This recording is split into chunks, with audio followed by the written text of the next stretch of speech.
दुनिया में ये किसको मालूम नहीं है कि निराकार परमात्मा भी पढ़ाने आते हैं।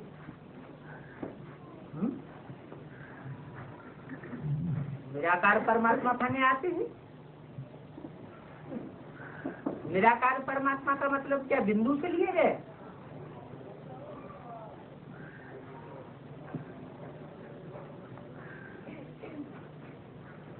बिंदु नहीं आते हैं पढ़ाने, बिंदु पढ़ा नहीं सकते। बिंदु आत्मा बिना शरीर के पढ़ नहीं सकती। बिंदु परमात्मा का अर्थ है बिंदु के स्टेज में रहने वाला। किनको पढ़ाता है? जो बीज रूप बिंदु रूपी स्टेज में रहते हैं उन बच्चों को पढ़ाने आता है। इसलिए बाप बोलते हैं रूहानी बाप रूहानी बच्चों को पढ़ाते हैं। भगवानवाद तुमको राजयोग सिखाए नर से नारायण बनाता हूँ। ये योग बड़ा नामी ग्रामी है। मनुष्य विनाशी धन का दान पुण्य करते हैं तो राजा ही घर में अच्छा जन्म ले लेते हैं। यहाँ तो तुम इस जन्म का वर्षा पाए रहे हो, तुम सब कुछ दान करते हो इस जन्म के लिए। फिर कोई भी पद पाने के लिए पुरुषार्थ नहीं करना पड़ेगा, क्योंकि पद फिक्स हो जाता है। अभी तुम अपना वर्षा बाप से ले रहे हो। कौन सा वर्षा बताया? सुख और शांति का वर्षा ले रहे हो। इसलिए बाबा कहते हैं अच्छी तरह पढ़ो, जो जन्म जन्मांतर राजा बनो। पहला जन्म जरूर मुझसे मिलेगा।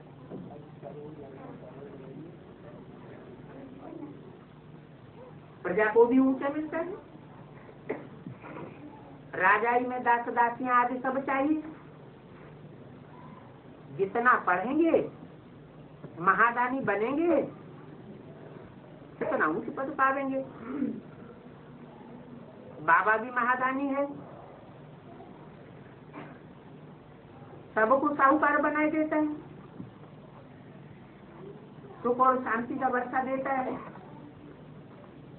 पहले पहले दुख में आती। क्रिश्चियन के लिए भी कहते हैं जंगल में रहते थे, पत्ते पहनते थे, ऐसे हिस्ट्री जाग्राफी दिखाते। भले नंगे रहते थे फिर भी उस समय विकार की दृष्टि नहीं थी, क्योंकि हर धर्म शुरुआत में सतो प्रधान होता है। सभी सुखी रहते थे क्योंकि पहला समय सतो प्रधान, फिर रजो, फिर तमो में आते। उनका पार्ट अपना है और हमारा पार्ट अपना है। जो इस धर्म के हैं उनका ही सैंपलिंग लगता जाता है। भले कोई दूसरे धर्म में चले गए हैं, लेकिन अगर कन्वर्ट होकर दूसरे धर्म में गए हैं, पहले हमारे धर्म के थे, तो उनका सैंपलिंग जरूर लगता है। तुम जब संपूर्ण बन जाएंगे तो झट जान जाएंगे कि ये हमारे धर्म का है, ये है अथवा नहीं है, वो भी जान जाएंगे। तुम सबको समझाते हो बाप नई दुनिया रचते हैं, भारत को ही नई दुनिया का वर्षा मिला था,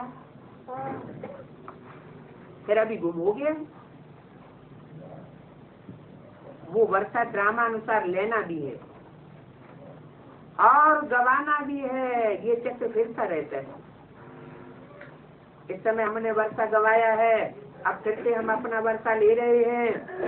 लक्ष्मी नारायण का राज्य फिर से स्थापन होगा।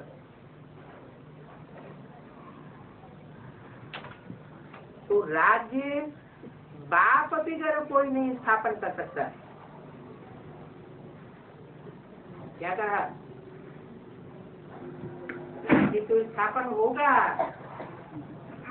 ऐसे नहीं कि जो राज्य स्थापन होगा वो बच्चे स्थापन कर लेंगे, नहीं। और धर्म पिताएं आते हैं, वो तो सिर्फ धर्म स्थापन करके जाते हैं, लेकिन बाप धर्म के साथ साथ राजाई भी स्थापन करके जाते हैं। ऐसे नहीं कि पढ़ाई पढ़ा के चले जाते हैं ब्रह्मा के तन में, नहीं। बताते हैं लक्ष्मी नारायण का राज्य फिर से स्थापन होगा, बाप बिगड़ कोई नहीं कर सकता है। कौन सा बाप? जो सब धर्म पिताओं का बाप माना जाता है, बापों का बाप कहा जाता है, उन लक्ष्मी नारायण के राज्य का किसी को पता नहीं है। शास्त्रों में सिर्फ लिखा हुआ है कि सतयुग में लक्ष्मी नारायण का राज्य था, और कोई हिस्ट्री नहीं दिखाते। सत्यनारायण की कथा भी घर घर में सुनाते हैं, परंतु उसमें सत्यनारायण की हिस्ट्री कोई भी नहीं। लीलावती, लकड़हारा, कलावती की कथा सुनाते हैं, लक्ष्मी नारायण की कोई कथा नहीं सुना रही। क्यों? क्योंकि वो कथा जानते ही नहीं है, किसी को पता ही नहीं है। इसलिए पूछा जाता है लक्ष्मी नारायण को ये राज्य कब मिला और कैसे मिला? कब मिला? तो टाइम चाहिए, टाइम की लिमिट चाहिए, कितने वर्ष पहले मिला और कैसे मिला, कौन सा पुरुषार्थ किया। बाप बतलाते हैं कि राजयोग से ये वर्षा प्राप्त हुआ। कौन सा?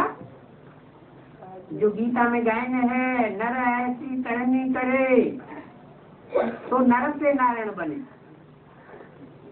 नर अर्जुन था, अर्जुन को नर से नारायण बनने का ज्ञान भगवान ने दिया।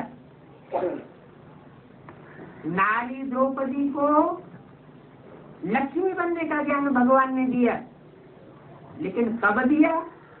टाइम गलत डाल दिया, टाइम डाल दिया है द्वापर के अंत में। अब द्वापर के अंत में परमात्मा बाप आकर के लक्ष्मी नारायण का राज्य स्थापन करेगा, तो क्या कलयुगी दुनिया स्थापन करेगा? कलयुग तो पाप युग है। एक तरफ शास्त्र में लक्ष्मी नारायण का राज्य दिखाया है सतयुग में, दूसरी तरफ गीता ने दिखाया है कि गीता में अर्जुन को नर से नारायण बनने का ज्ञान दिया। तो कलयुग कैसे आ गया? बात क्लियर नहीं होती कि कभी ये राज्य दिया गया। बाप आकर के समझाते हैं कि मैं कलयुग के अंत में आकर के नई सती दुनिया का वर्षा देता हूँ,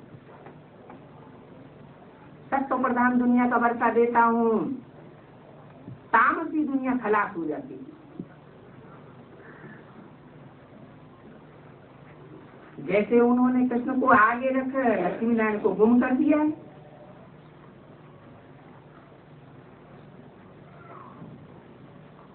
गाते भी हैं हे कृष्ण नारायण वासुदेव। फिर इससे तो ये साबित होता है कि जो कृष्ण की सोल है वो ही नारायण बनती है। अब नारायण को सतयुग में दिखाया, कृष्ण को द्वापर में दिखाया, बात तो बनती नहीं।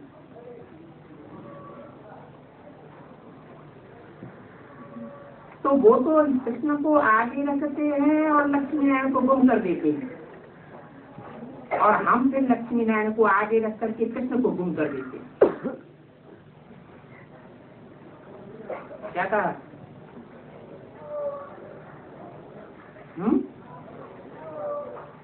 कृष्ण को आगे क्यों रखते हैं वो? हम लक्ष्मी नारायण को आगे क्यों रखते हैं? क्योंकि कृष्ण है बचपन का रूप, लक्ष्मी नारायण है संपूर्ण रूप। कृष्ण की ग्लानि दिखावेंगे, राम की ग्लानि दिखावेंगे, शंकर की ग्लानि दिखावेंगे, सब देवताओं की ग्लानि दिखावेंगे, लेकिन लक्ष्मी नारायण की शास्त्र में कोई ग्लानि नहीं। जो देवात्माएं संपूर्ण बन जाती है, पुरुषार्थ जिनका संपूर्ण कोटि को पहुंच जाता है, उनकी फिर कोई ग्लानि नहीं कर सकता। ग्लानि तब तक हो सकती है जब तक कुछ न कुछ अपूर्णता है। संपूर्ण आत्मा की कोई बुराई कर नहीं सकता। संपूर्णता का गायन होता है, इसलिए हम लक्ष्मी नारायण को आगे रखते हैं। लक्ष्मी नारायण तो है इन सतयुग के। लक्ष्मी नारायण उवाच, ये तो हो न सके। नारायण उवाच नहीं कहेंगे, क्योंकि नारायण तो नर से बना है। नारायण उसको बनाने वाला, जो उसमें प्रवेश करके उवाच करता है, वो सुप्रीम सोल निराकार ज्योति बिंदु है, शिव। वो स्वयं नर से नारायण बनता नहीं है, बनाता है, क्योंकि वो अभोक्ता है। आत्माएं सब भोक्ता है। एक सुप्रीम सोल निराकार शिव अभोक्ता है। वो इस सृष्टि पर आता है सारी सृष्टि का परिवर्तन करने के लिए। तो बाप कहते हैं मैं आता ही हूँ संगम पर। न कलयुग में आता हूँ न सतयुग में आता हूँ। दोनों युगों का जब मेल होता है तब आता हूँ। इसलिए गायन है पुरुषोत्तम संगम युग। पुरुषोत्तम मास जिसकी यादगार में हर चौथी वर्ष मनाया जाता है। माना हर 4 युगों के बाद, सतयुग, त्रेता, द्वापर, कलयुग, 4 युगों के बाद पुरुषोत्तम संगम युग होता है। माने सारी सृष्टि में चारों युगों के अंदर श्रेष्ठ से श्रेष्ठ, उत्तम से उत्तम पाठधारी आत्मा की प्रत्यक्षता होती है। वो उत्तम से उत्तम हीरो पाठधारी कौन हुआ? लक्ष्मी नारायण। तो मैं संगम युग पर आकर नर को नारायण और नारी को लक्ष्मी बनाता हूँ। इस सृष्टि के जो हीरो हीरोइन है उनको प्रत्यक्ष करता हूँ। लक्ष्मी नारायण ने जरूर आगे जन्म में संगम पर ही राज्य लिया है, तब लक्ष्मी नारायण बने। लक्ष्मी नारायण 84 जन्म भोग अब अंतिम जन्म में है। अंतिम जन्म में आकर के नर बन जाते हैं। नर माना मनुष्य। मनुष्य विकारी होते हैं। अर्जुन भी विकारी था। नर अर्जुन को ऐसा ज्ञान दिया कि वो निर्विकारी देवता बना।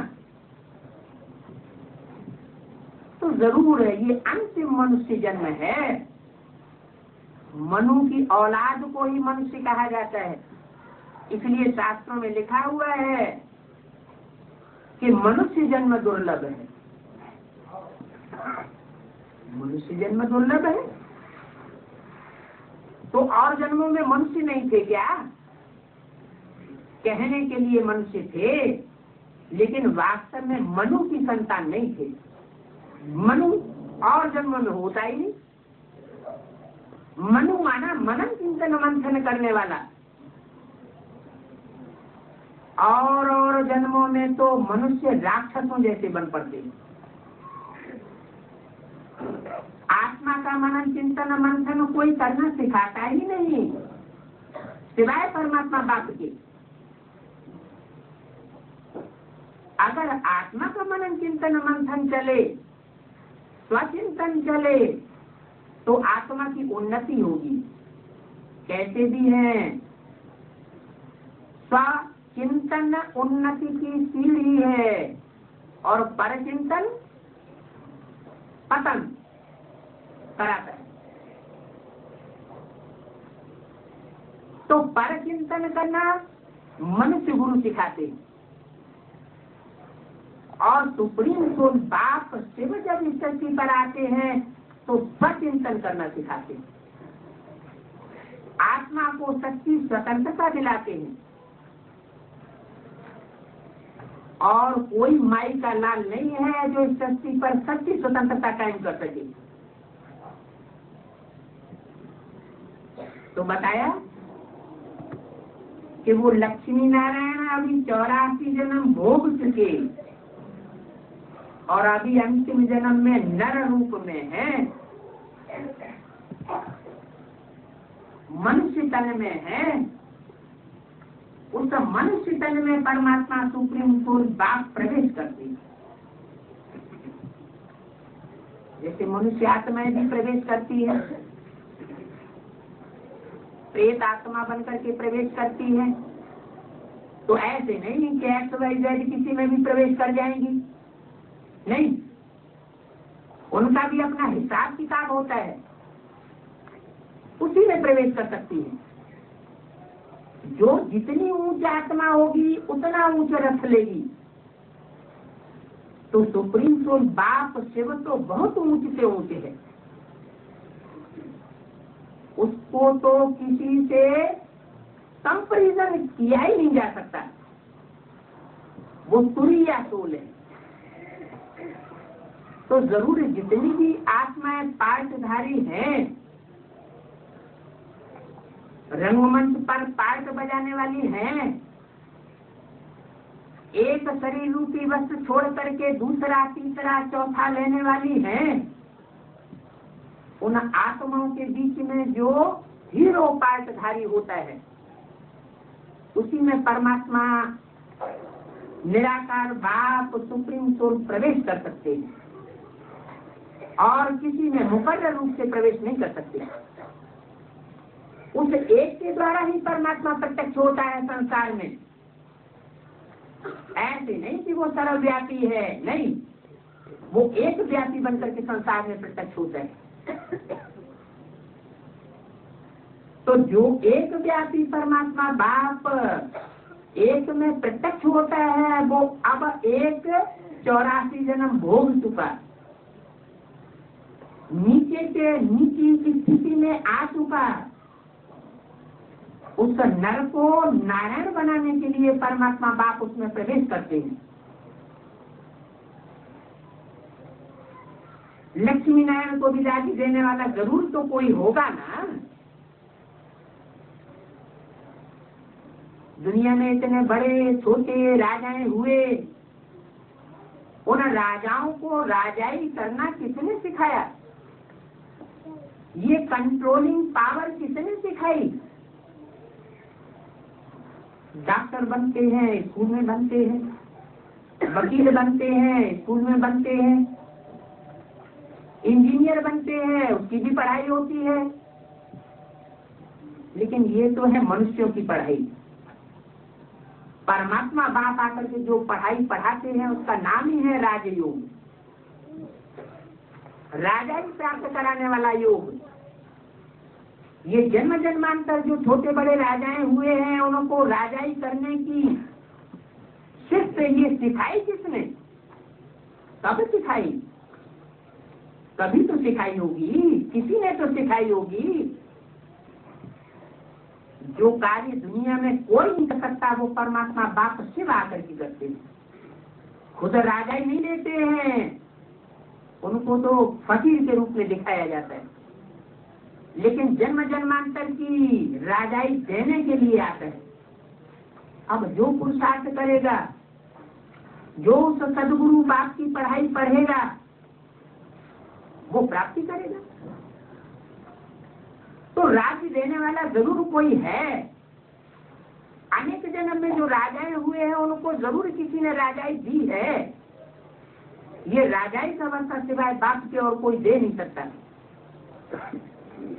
मनुष्य गुरुओं की पढ़ाई पढ़ते पढ़ते तो अंत में जन्म में आकर क्या हाल हो गया, प्रजा के ऊपर प्रजा का राज्य हो गया। ये प्रजा के ऊपर प्रजा का राज्य है, बेकायदे राज्य। एक की मत पर चलने से ही सदगति हो सकती है। अनेक मंत्रियों का जमघट इकट्ठा करके उनकी मंत्रणा के आधार पर देश का कभी उद्धार नहीं हो सकता, क्योंकि अनेक मतें हो जाती हैं, अनेक मतों से दुर्गति होती है। एक सदगुरु बाप ही आकर के सदगति करते हैं, तो लक्ष्मी नारायण का राज्य स्थापन करते हैं। तो भगवान ने ही ये राज्य दिया था। ये सब बातें बाप बैठ समझाते हैं कि लक्ष्मी नारायण को राज्य किसने दिया, कब दिया। तुम जहाँ जन्म लेंगे वो बहुत धनवान होंगे। इस समय हम बिल्कुल ही बैगर हैं, एक संत बन जाते हैं। बैगर टू प्रिंस, रंग को राजा बनाने वाला वो परमात्मा बाप सुप्रीम को शिव है। वही आकर को निर्धन को धनवान आकर के बनाता है। प्रिंस का तो जरूर राजा महाराजा के पास जन्म होगा। अभी तक भी कोई अच्छे अच्छे राजाएं हैं, भले नाम मात्र के राजाएं हैं, उनका प्रजा पर बहुत प्यार रहता है। अभी तुम जानते हो हम राजयोग सीख रहे हैं, जिससे हम राज्य भाग पाते हैं। हमको ये निश्चय है, क्योंकि ये अनादि ड्रामा बना हुआ है। ये हार जीत का खेल है। माया पे हारे हार और माया पे जीते जीत। फिर कहा जाता है मन के जीते जीत, मन के हारे हार। जो होता है वो ठीक है। क्रिएटर को ड्रामा पसंद नहीं होगा क्या? जरूर पसंद होगा। तो क्रिएटर के बच्चों को भी पसंद होगा। हम घृणा कोई निश्चय नहीं कर सकते। ये ड्रामा ही कल्याणकारी है, तो घृणा की तो बात ही नहीं। ये तो हम समझाते हैं कि व्यभिचारी भक्ति और अव्यभिचारी भक्ति का भी ड्रामा में पार्ट है। व्यभिचारी भक्ति से नीचे उतरते, अनेकों की भक्ति करते हैं, अनेकों में बुद्धि रमण करती है, तो जरूर पतन होगा। ये ड्रामा सारा अच्छा बना हुआ है। ड्रामा में बुरा कहेंगे क्यों? ड्रामा का राज हमारी बुद्धि में है, जो तुम सबको बैठ समझाते हो। अभी भक्ति का पाठ पूरा होता है। अनेक जन्म भक्ति करते करते ये दुर्गति हो गई, सब मनुष्य आत्माएं नीचे उतर गई। भक्ति की जाती है शरीरधारियों की, देहधारियों की, मूर्तियों की। ज्ञान भक्ति करना नहीं सिखाता। ज्ञान से सदगति तब ही हो सकती है जब आत्मा बिंदु को समझा जाए और बिंदु बाप परमात्मा को समझा जाए। बिंदु को याद करने में, स्वचिंतन करने में, स्व आत्मा के बाप को याद करने में भक्ति की बात ही नहीं, पूजा अर्चना की बात ही नहीं। उसको तो याद किया जाता है, भक्ति करने की बात नहीं है। अब पुरुषार्थ कर बाप से वर्षा लेना है।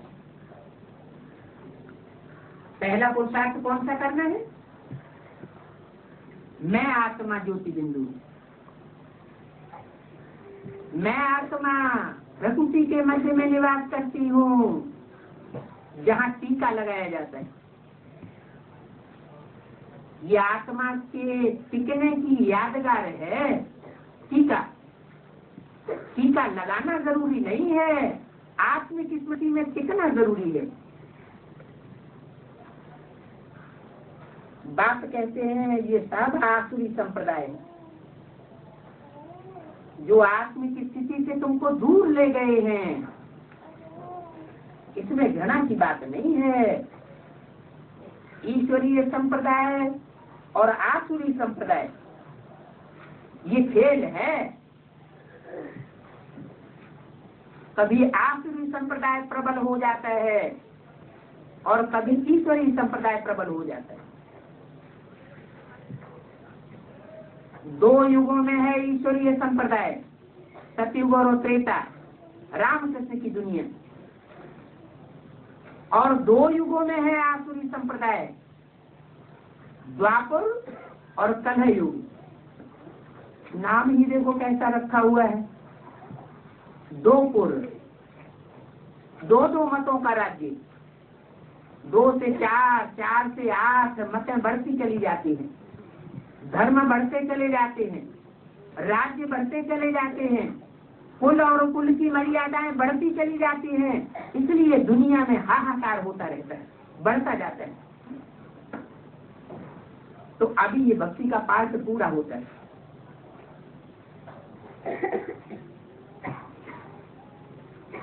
ये आसुरी संप्रदाय और ईश्वरीय संप्रदाय का जो खेल है वो तुम समझते हो, वो कोई अपने को दुखी समझते थोड़े ही है। कौन? आसुरी संप्रदाय वाले। वो तो भक्ति करते ही रहते हैं और समझते हैं एक दिन भगवान आकर भक्ति का फल देगा, लेकिन समझते नहीं है कि भक्ति का क्या फल देगा। भगवान आकर भक्ति का फल देता ही है ज्ञान। ज्ञान माना जानकारी, पहचान। किसकी पहचान? आत्मा की पहचान, परमात्मा बाप की पहचान, इस ड्रामा की पहचान, सारी सृष्टि की पहचान। तो समझते हैं कि भगवान कभी आकर भक्ति का फल देगा, लेकिन कब देगा कुछ पता नहीं। समझते हैं घर बैठे कोई न कोई रूप में भगवान आकर मिल जाएगा। और सन्यासी लोग समझते हैं हम आते ही चले जाएंगे निर्वाण धाम। क्या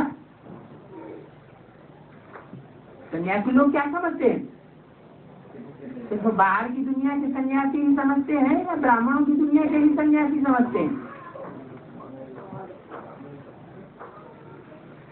ब्राह्मणों की दुनिया में भी ऐसे सन्यासी हैं जो समझते हैं कि परमात्मा बाप ने आकर के ब्रह्मा के द्वारा पढ़ाई दी और चला गया। ब्रह्मा ने शरीर छोड़ दिया, अब हम अपने आप ही निर्वाण धाम चले जाएंगे। अब हमको भगवान बाप की अलग से कोई जरूरत नहीं है। लेकिन बाप कहते हैं चाहे निर्वाण धाम हो और चाहे सुख धाम हो, ये मुक्ति और जीवन मुक्ति का वर्षा मैं खुद आकर के देता हूँ। कोई मनुष्य गुरु नहीं दे सकता। वो सन्यासी तो अपने पुरुषार्थ से तत्व के साथ योग सिखलाते हैं और खुद भी तत्व के साथ योग लगाते हैं। वो तत्व योगी कहे जाते हैं। तत्व तो जड़ है, चाहे वो तुरीय तत्व परम धाम ही क्यों न हो, वो भी रहने का स्थान है। जैसे 5 तत्व जड़ हैं, पृथ्वी जल वायु अग्नि आकाश, वैसे ब्रह्म तत्व भी जड़त्व तत्व है। वो रहने का स्थान है, कहा जाता निर्वाण धाम। धाम माना घर है, वहाँ आत्माएं रहती हैं। निर्वाण माना वाणी से परे की स्टेज में रहती है। वो वाणी से परे की स्टेज बाप जब इस सृष्टि पर आते हैं तो यहाँ हमको सिखाते हैं। इस शरीर में रहते कैसे तुम वाणी से परे होकर रह सकते हो। वाणी से परे होकर रहना माना निसंकल्प की स्टेज में रहना। वो बाप का रूप जैसा स्वयं है वैसा ही हम बच्चों को पहले बनाता है। निराकारी, निर्विकारी, निर्हंकारी। निराकारी बाप है तो जरूर हमारी निराकारी स्टेज बना देगा। निराकारी स्टेज का मतलब ही है बिंदुरूप स्टेज, निसंकल्प स्टेज। कोई संकल्प नहीं, दुनिया में विनाश का हाहाकार होता रहे, लेकिन हमारी आत्मा के ऊपर कोई लेप छेप न लगे, कोई चिंता नहीं। उसको कहेंगे निसंकल्प स्टेज। तो वो सन्यासी तो तत्व के साथ योग लगाना सिखाते हैं और समझते हम लीन हो जाएंगे। काहे में? ब्रह्म तत्व में लीन हो जाएंगे। हम तत्व में तो आत्मा लीन होती नहीं। अगर लीन हो जावे तो आत्मा विनाश कही जावे। जैसे उदाहरण देते हैं कि सागर में जो बुदबुदे उठते हैं वो बुदबुदे हैं आत्मा। वो सब आत्माएं हैं बुदबुदे। और वो बुदबुदे सागर में लीन हो जाए तो बुदबुदों का अपना कोई अस्तित्व तो रहा नहीं।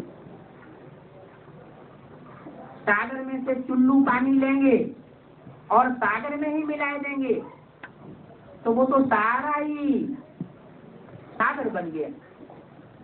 आत्मा का अलग से अपना कोई अस्तित्व ही नहीं रहा। और जब अस्तित्व नहीं रहा तो आत्मा अविनाशी कैसे कहते हैं? आत्मा वास्तव में अविनाशी है। हर आत्मा में अविनाशी पाठ रुधा हुआ है। अगर न रुधा हुआ होता तो ऐसे शास्त्रों में क्यों लिख दिया है कल्प कल्प लगी प्रभु अवतारा। हर त्रेता युग में राम का जन्म होता है। माना राम की आत्मा अविनाशी है ना। कृष्ण की आत्मा भी अविनाशी है। हर आत्मा अविनाशी है। अविनाशी पाठ हर आत्मा में भरा हुआ है। ये आत्मा एक प्रकार का टैप है जिसमें 84 जन्मों का पाठ भिन्न भिन्न प्रकार से हर आत्मा में भरा हुआ है। हम सब एक्टर्स हैं ड्रामा के। एक का पार्ट दूसरे से मिल नहीं सकता। एक के फीचर दूसरे के फीचर से चेहरे से मिल नहीं सकते। कुछ न कुछ तो जुड़वा बच्चों में भी अंतर जरूर होता है। उससे साबित होता है कि हर आत्मा अविनाशी है। आत्मा कभी परमात्मा में लीन नहीं हो सकती है। एक तरफ कहते हैं आत्मा परमात्मा में लीन हो जाती है, फिर दूसरी तरफ तत्व में लीन होने की बात करते हैं। तो दुनिया में तो अनेक मतें हैं। बाबा आकर के एक मत बनाते हैं। अनेक मतों को खलास करके, अनेक धर्मों को नष्ट करके, अनेकता को खत्म करके एकता स्थापन कर देते। बाबा समझाते हैं ये ड्रामा अनादि बना हुआ है। इस ड्रामा की आदि मध्य अंत नहीं है। जैसे सृष्टि के लिए कहते हैं सृष्टि अनादि है, वैसे ड्रामा भी अनादि है। इसमें 4 सीन हैं, सतयुग, त्रेता, द्वापर और कलयुग। एक एक्स्ट्रा ऑर्डिनरी सीन है जिसे कहते हैं पुरुषोत्तम संगम युग। ये 100 साल है।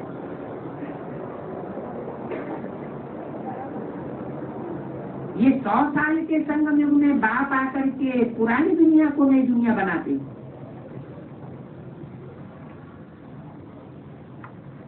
ये बहुत ही सुंदर नाटक बना हुआ है।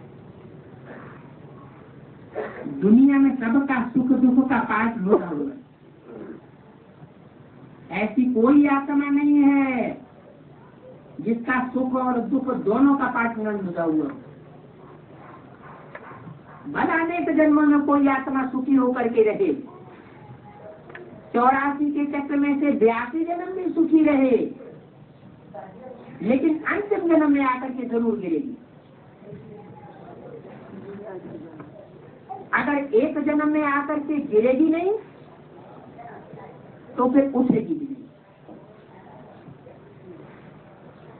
दुख के बाद सुख और सुख के बाद दुख, दिन के बाद रात और रात के बाद दिन, ये चलता ही रहता है। इस खेल को देख बहुत खुशी होती है। ये बेहद का खेल बड़ा फाइन बना हुआ है।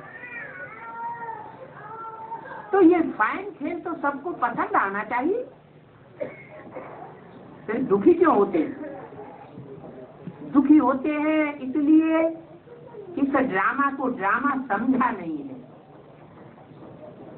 आत्मा के पाठ को, परमात्मा बाप के पाठ को समझा नहीं है।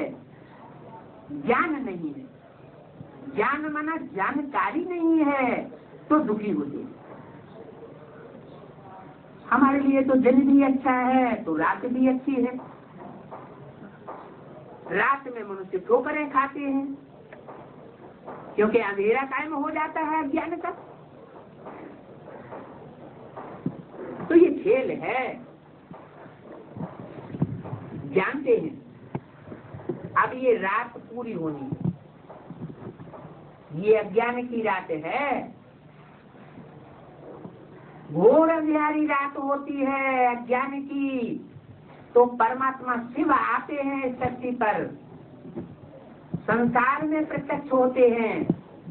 उसकी यादगार है महाशिवरात्रि। कोई स्थूल रात्रि की बात नहीं है, कोई स्थूल जन्म की बात नहीं है। उसका तो तुरीय जन्म है। हम मनुष्य आत्माओं के सदस्य वो जन्म नहीं लेता है। जो शब्द गीता में आया है प्रवेश तुम, तो मैं प्रवेश करने योग्य हूँ। प्रवेश करके भी जन्म लेता हूँ। तो बाप कहते हैं अब रात पूरी होनी है, हमको दिन में आकर के ऊंच पद पाना है। नाराज होकर के हम क्या करेंगे? ड्रामा में जो पाठ मिला है वो तो बजना ही है। बहुत अच्छा ड्रामा है, इसको खराब नहीं कह सकते। ये खेल कब बंद नहीं होता है। बहुत फर्स्ट क्लास खेल है। इस खेल को जानने से बुद्धि भरपूर हो गई है। जैसे बाप नॉलेजफुल है वैसे बच्चे भी नॉलेजफुल बन जाते हैं। कितना समय सुख, कितना समय दुख पाना है ये तुम सब कुछ जान ले। अब तो कहते हैं वाह प्रभु तेरी लीला। प्रभु की रचना तो जरूर अच्छी होगी। उस रचना को खराब कौन कहेगा? ड्रामा में जो पाठ मिला हुआ है तो सबको बजाना ही है। ये खेल कभी बंद नहीं होना है। इस खेल को जानने से ही मजा आएगा। मजा ही मजा आ जाता है। भक्ति में सत्य की राजाई का पता नहीं होता है। सत्य की राजाई में फिर भक्ति का पता नहीं रहता है। भक्ति में भी कितने सुंदर गीत गाते हैं। हे प्रभु, वाह प्रभु तेरी लीला विचित्र है। तो ये विचित्र लीला तो तुम बच्चे ही समझ सकते हो, वो तो सिर्फ कहते हैं विचित्र लीला है, लेकिन इस लीला को कोई जानते नहीं है। बाबा से हमको कितना वर्षा मिलता है, सारा दिन बुद्धि में ये ख्यालात चलने चाहिए कि हमको उस बेहद के बाप से अनेक जन्मों का, जन्म जन्मांतर का कितना वर्षा मिलता है। कैसा वंडरफुल खेल है, और वंडरफुल इस खेल की समझानी है। बाप की लीला कितनी अच्छी है। इस बेहद के नाटक को हम जानते हैं, फिर जो पद मिलता है उस पद को देख करके भी हम हर्षित होते हैं। कौन सा पद मिलता है? उस पद की यादगार क्या है? उस पद की यादगार हर धर्म में गाई जाती है, सिमरण की जाती है, सिमरनी माला बनाते हैं। कोई शायद ही ऐसा धर्म होगा जिसमें माला न घुमाते हो। वो माला के गोल गोल मणके हम आत्मा रूपी बच्चों की यादगार हैं, जो आत्म की स्थिति में रह करके पाठ बजाते हैं और ऊंच पद पाते हैं। ये रूहानियत की पढ़ाई, रूहानी बात के सिवाय कोई पढ़ाई नहीं सकता। जो ऊंच पद हमको मिलता है वो दुनिया में कोई को मिल नहीं सकता। कलयुग के अंत में बाप आकर के हमको जो ऊंच से ऊंच वर्षा देते हैं, 16 कला संपूर्ण संपूर्ण अहिंसक मर्यादा पुरुषोत्तम बनने का, वो पद ही गाया जाता है। वो ऊंच पद पाने वाली कोई ढेर आत्माएं नहीं है, सिर्फ 9 लाख आत्माएं हैं जो प्रभु के गले का हार बनती है। परमात्मा बाप उन बच्चों को आकर के गले से लगाते हैं। कैसे भी है 9 लाख सितारे आसमान में चमकते हैं, वो तो है जड़ सितारे। हम बच्चे हैं इस सृष्टि के चैतन्य सितारे, जो कयामत के समय में सारी सृष्टि पर चमकते हैं, ज्ञान की चमक छोड़ते हैं। सारी दुनिया हमारे पाठ को देखती है। वो 9 लाख आत्माएं जो इस सृष्टि पर बचती हैं, पहले जन्म में श्रेष्ठ से श्रेष्ठ पाठ बजाती हैं, उनका अब चयन हो रहा है, चुनाव हो रहा है। एक धर्म में से नहीं, हर धर्म की श्रेष्ठ आत्माएं चुनी जा रही है। वो हर धर्म में जाने वाली श्रेष्ठ आत्माएं हम भारतवासी ही थे, जो बाद में कन्वर्ट होकर के दूसरे धर्मों में चले गए। उन बच्चों को बाप इस समय कलेक्ट कर रहे हैं।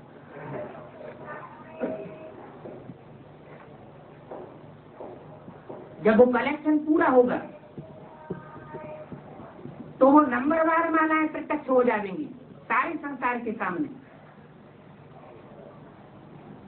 9 लाख का गले का हार, 9 लाख हार जो गाया हुआ है, वो 9 लाख मन के वो भी प्रत्यक्ष होंगे। तो 16,108 जो गुप्त पुरुषार्थी हैं, गोप गोपी कहे जाते हैं, वो भी प्रत्यक्ष होंगे। 16,000 की भी माला बनती है। पुराने मंदिरों में बड़ी गरारी के ऊपर रखी जाती है, 4 से लोग मिलकर के उसको खींचते।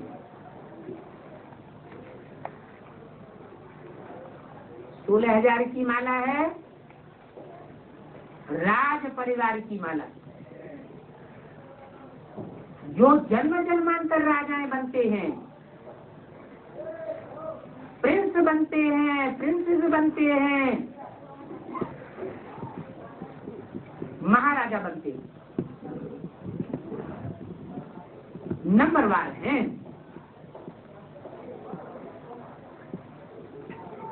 उनमें कोई ऐसे भी हैं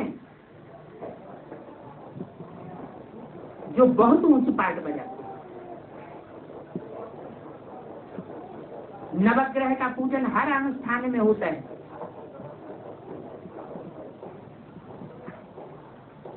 वो तो जड़ ग्रह हैं, जिनका पूजन होता है वो हम चैतन्य आत्माएं बनते हैं। चैतन्य आत्माओं की पूजा होती है जो साकार शरीर से चैतन्य बनते हैं।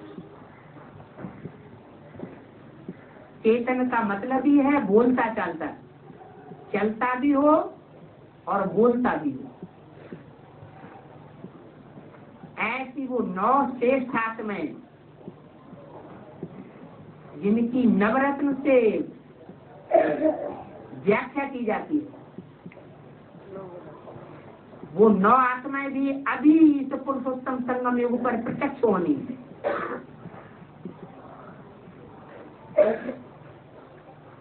तो 9 लाख चाहे 16,108 चाहे श्री श्री 108 जगत गुरु महाराज का जो टाइटल धराते हैं, वो तो झूठा टाइटल धरवाई लेते हैं। वास्तव में ये टाइटल है परम पिता परमात्मा शिव का, जो 108 सिद्ध आत्माओं को तैयार करता है। सिद्ध आत्मा का मतलब ही है जो संकल्प किया वो सिद्ध हो जाए। सत संकल्प, वाचा भी बोलने की जरूरत नहीं, संकल्प किया और सिद्धि मिली। ऐसी श्रेष्ठ 108 आत्माओं का जो पुरुषार्थ है वो कराने वाला बाप इस सृष्टि पर आया हुआ है। जिन श्रेष्ठ आत्माओं की माला हर धर्म में घुमाई जाती है, सिमरन की जाती है, तो वो ऊंच से ऊंच पद देने वाला बाप अब इस सृष्टि पर आया हुआ है। तो जो गहराई की पद मिलता है, उन पदों को देख करके हम हर्षित होते हैं। जैसे मनुष्य नाटक को देख करके खुश होते हैं, वो तो वैरायटी नाटक होते हैं। ये तो एक ही नाटक है बेहद का। इस नाटक को जानने से हम विश्व के मालिक बन जाते हैं। कितनी वंडरफुल बात है। कौन सा नाटक है? नाटक कहो, कथा कहो, वो सच्ची सच्ची सत्यनारायण की कथा है जो बाप ही आकर के सुनाते हैं। वो तो चौपड़ी में लिख देते हैं कथा सुनाने वाले, सत्यनारायण की कथा, लेकिन उसमें सत्यनारायण की कोई भी कथा नहीं होती। घर घर में वो कथा सुनाते हैं, पैसे कमाते हैं, लेकिन असली कथा कोई नहीं सुनाता। ये असली नाटक, बेहद का नाटक, बेहद की कथा, सत्यनारायण की कथा बाप आकर के सुनाई गई। ये हीरो पाठधारी की कथा है जो सब बेहद सत्य रूपी रंगमंच पर आकर के हीरो पार्ट बजाता है। इतनी वंडरफुल बातें हैं, बाप द्वारा हमने ही जाना है। इन बातों में रमण करना पड़ता है, मनन चिंतन मंथन करना पड़ता है। जितना मनन चिंतन मंथन करेंगे हमारी आत्मा का पार्ट क्लियर होता जाएगा। गृहस्थ व्यवहार में रहते रहते 2-3 घंटा भी निकाल करके ये नाटक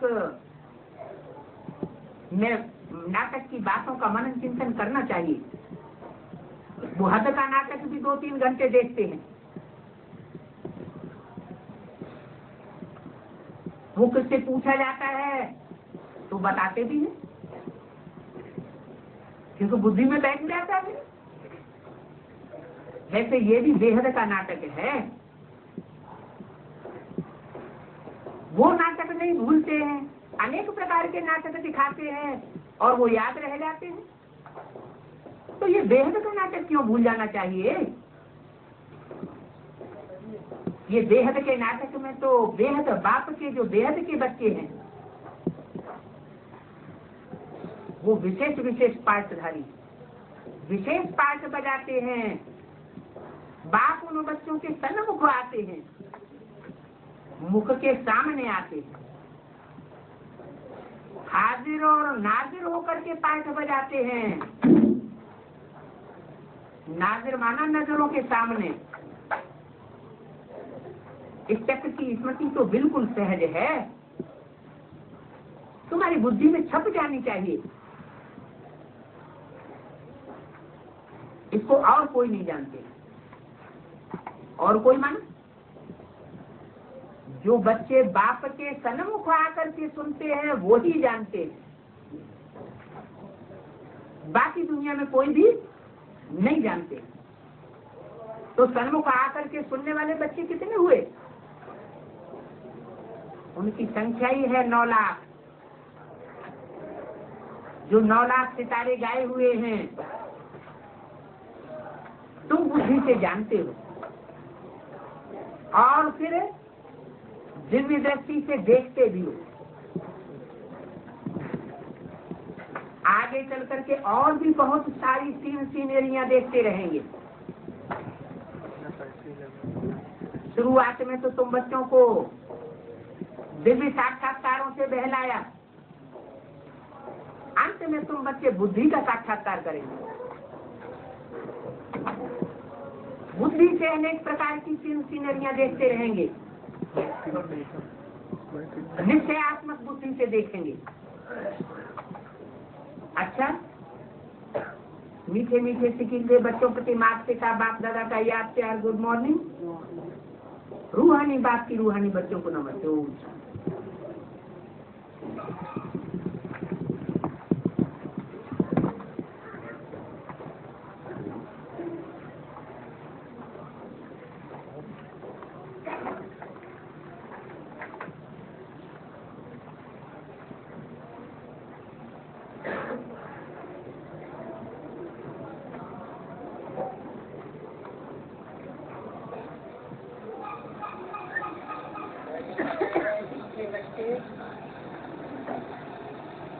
जो खुशी खुद को मिली है